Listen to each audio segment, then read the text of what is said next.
গবেষণায় দেখা গিয়েছে শুধুমাত্র সঠিক পদ্ধতিতে ব্যবসা শুরু করতে না পারায় প্রতি বছর প্রায় 50 থেকে 70% ব্যবসায়ীরা ব্যর্থ হয়। শুধু তাই নয়, একটি প্রতিষ্ঠিত ব্যবসাও সঠিক পদ্ধতিতে পরিচালনা করতে না পারায় তারা তাদের অস্তিত্ব হারায়। ধরে নিন আপনার কাছে 50 লাখ টাকা আছে। ব্যবসার সঠিক ফ্রেমওয়ার্ক না জেনেই অথবা কোনো রকম স্ট্র্যাটেজি ছাড়াই একটি ব্যবসা শুরু করলেন। 1 বছর পরে গিয়ে দেখলেন আপনার ব্যবসা বন্ধ করে দেওয়া ছাড়া আর কোনো উপায় নেই। আর এটা হওয়ার সম্ভাবনা প্রায় 90%, কারণ আপনি সঠিক ফ্রেমওয়ার্ক না জেনেই ব্যবসা শুরু করছেন। প্রতিযোগিতামূলক এই বিশ্বে ব্যবসা শুরু করার আগে আপনাকে জানতে হবে ব্যবসা শুরু করার সঠিক ফ্রেমওয়ার্ক। তাই আজকে আমি আপনাকে জানাবো কিভাবে সঠিক পদ্ধতিতে একটি ব্যবসা শুরু করতে হয়। ক্যাটাগরি বাছাই। বিজনেসের শুরুতেই আপনাকে ক্যাটাগরি বাছাই করতে হবে। সেটা হতে পারে ফ্যাশনেবল, অর্গানিক, গ্যাজেট ইত্যাদি। তবে এমন ক্যাটাগরি সিলেক্ট করুন যেটা আপনার প্যাশনের সাথে জড়িত, কারণ যে জিনিসের প্রতি মানুষের প্যাশন বা নেশা কাজ করে সেই জিনিস সে জয় করবেই। তাই প্যাশন রিলেটেড ক্যাটাগরি বাছাই করুন, এখানে আপনার সাকসেস হওয়ার সম্ভাবনা অনেক বেশি। বাজার গবেষণা করুন। আপনাকে মার্কেট রিসার্চ করতে হবে, বাজার গবেষণা করতে হবে। ফাইনাল ধাপে গিয়ে আপনি অটোমেটিক উইনিং প্রোডাক্ট পেয়ে যাবেন, অর্থাৎ আপনি আপনার কাঙ্ক্ষিত প্রোডাক্ট সিলেক্ট করতে পারবেন। বাজার গবেষণায় আপনি কার্যকরী 4টি স্টেপ ফলো করতে পারেন। সর্বপ্রথম আপনাকে খুঁজে বের করতে হবে বাজারে কোন প্রোডাক্টের চাহিদা বেশি। রীতিমতো আপনি খুঁজতে থাকলেন, ধরে নিলাম আপনি 10টি প্রোডাক্ট খুঁজে পেয়েছেন যার চাহিদা প্রচুর পরিমাণে। এখন আপনাকে এই 10টি প্রোডাক্টের মধ্য থেকে খুঁজে বের করতে হবে কোন প্রোডাক্টের প্রতিযোগিতা তুলনামূলক কম। এ পর্যায়ে আপনার তালিকা থেকে দেখবেন অর্ধেক প্রোডাক্ট বাদ পড়ে যাবে। এখন আপনাকে এই 5টি প্রোডাক্টের মধ্য থেকে খুঁজে বের করতে হবে কোন প্রোডাক্টের তুলনামূলক ঝুঁকি কম, যেমন প্রোডাক্ট স্টকে রাখলে নষ্ট হয়ে যাওয়া বা কিছুদিন পরে তার ডিমান্ড কমে যাওয়া। এমন প্রোডাক্ট এ পর্যায়ে তালিকা থেকে বাদ দিতে হবে। দেখা গেল চতুর্থ ধাপে এসে আপনার তালিকায় মাত্র 2টি প্রোডাক্ট আছে। এখন আপনাকে এই 2টি প্রোডাক্টের মধ্যে খুঁজে বের করতে হবে কোন প্রোডাক্টটি আপনার কাঙ্ক্ষিত কাস্টমারের নির্দিষ্ট সমস্যা তুলনামূলক বেশি সমাধান করতেছে। ফাইনালি আপনি কিন্তু আপনার কাঙ্ক্ষিত প্রোডাক্টটি পেয়ে গেছেন। এখন আপনি পরবর্তী ধাপে আগাতে পারেন। ব্যবসার পরিকল্পনা তৈরি করুন। এখন আপনাকে আপনার ব্যবসার ওভারঅল একটি রোডম্যাপ তৈরি করতে হবে।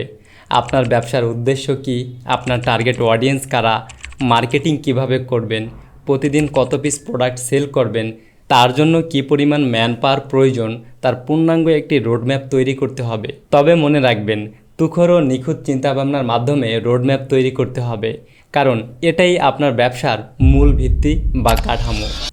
তারপর আপনার ব্যবসাকে আইনিভাবে প্রতিষ্ঠিত করতে হবে। ব্যবসার নাম নিবন্ধন করা, ট্যাক্স আইডেন্টিফিকেশন নম্বর অর্থাৎ টিন নেওয়া এবং প্রয়োজনীয় লাইসেন্স ও অনুমোদন সংগ্রহ করতে হবে। কারণ দেখা গেল আপনি বেশ ভালো একটা অ্যামাউন্ট নিয়ে বিজনেস শুরু করলেন এবং 3 মাস পর আপনার ব্যবসা উন্নতির দিকে যাচ্ছে। ঠিক এ পর্যায়ে সরকার আপনাকে ব্যবসা বন্ধ করে দিতে বাধ্য করলো। আপনার শ্রম, ইনভেস্টমেন্ট, আপনার ব্যবসার অ্যাসেট নিমিষেই শেষ হয়ে গেল। তাই আপনার ব্যবসাকে আইনিভাবে প্রতিষ্ঠিত করা খুবই গুরুত্বপূর্ণ। মূলধন সংগ্রহ করুন। অনেকেই বলে স্কিল থাকলে ব্যবসা করতে টাকা লাগে না। এটা সম্পূর্ণ একটি ভুল কথা। কম হোক বা বেশি হোক, ব্যবসা শুরু করতে হলে পুঁজি আপনার লাগবেই। আপনার রোডম্যাপই আপনাকে বলে দেবে আপনার কত টাকার মূলধন প্রয়োজন। তাই ব্যবসা শুরু করার আগে মূলধন রেডি করা অনেক বেশি গুরুত্বপূর্ণ। সঠিক স্থান নির্বাচন। ব্যবসার ধরন অনুযায়ী আপনাকে উপযুক্ত স্থান নির্বাচন করতে হবে। যদি আপনার ব্যবসা অনলাইন কেন্দ্রিক হয়ে থাকে, সেক্ষেত্রে ফেসবুক, ইউটিউব এবং ইনস্টাগ্রাম সহ বিভিন্ন সোশ্যাল মিডিয়ায় আপনাকে শক্তিশালী ঘাঁটি বাঁধতে হবে। অন্যদিকে আপনার ব্যবসা যদি অফলাইন কেন্দ্রিক হয়, সেক্ষেত্রে আপনাকে এমন একটি স্থান সিলেক্ট করতে হবে যেখানে আপনার টার্গেট অডিয়েন্সরা খুব সহজেই আপনার থেকে প্রোডাক্ট সংগ্রহ করতে পারবে। টিম গঠন করুন। একটি ব্যবসাকে প্রতিষ্ঠিত করা বা সেই ব্যবসাকে উন্নতির শিখরে নিয়ে যাওয়ার মূল ভিত্তি হচ্ছে একটি ডেডিকেটেড স্মার্ট টিম। টিম গঠনে আপনাকে অবশ্যই স্মার্ট, ডেডিকেটেড এবং বিশ্বস্ত ব্যক্তি সিলেক্ট করতে হবে। মার্কেটিং হচ্ছে আপনার ব্যবসার প্রাণকেন্দ্র। এই মার্কেটিংই আপনার ব্যবসাকে বাঁচিয়ে রাখবে এবং পরবর্তী ধাপে আগাতে অনুপ্রেরণা জাগাবে। আপনার প্রতিষ্ঠানে যত ডিপার্টমেন্ট আছে তার সকল ডিপার্টমেন্ট শুধু খরচ করবে, আর একমাত্র মার্কেটিং ডিপার্টমেন্ট শুধু টাকা এনে দেবে। তাই মার্কেটিংয়ের উপরে সর্বদা বিশেষ নজরদারি দিতে হবে। গ্রাহকের চাহিদা ও মতামতের নজরদারি। ব্যবসা করতে হলে কাস্টমারকে অবশ্যই সোনার হরিণের মতো প্রায়োরিটি দিতে হবে। কাস্টমারের চাহিদা ও মতামতের প্রায়োরিটি না দেওয়ার কারণে অনেক বড় বড় প্রতিষ্ঠিত ব্র্যান্ডও ঝরে পড়ে গেছে। কাস্টমার আপনার একটা প্রোডাক্ট পারচেস করার পরে সেই প্রোডাক্ট ব্যবহার করে কোনো রকম প্রবলেম ফেস করছে কি না, অথবা ওই প্রোডাক্ট ব্যবহার করে সেই ব্যক্তি কতটুকু উপকৃত হচ্ছে, তার সব কিছুই বিশেষ নজরদারিতে রাখতে হবে। সেই সাথে কাস্টমারের ভবিষ্যতের চাহিদাও জানতে হবে এবং তাদের চাহিদার উপর ভিত্তি করে আপনার ব্যবসার অগ্রগতি আনতে হবে।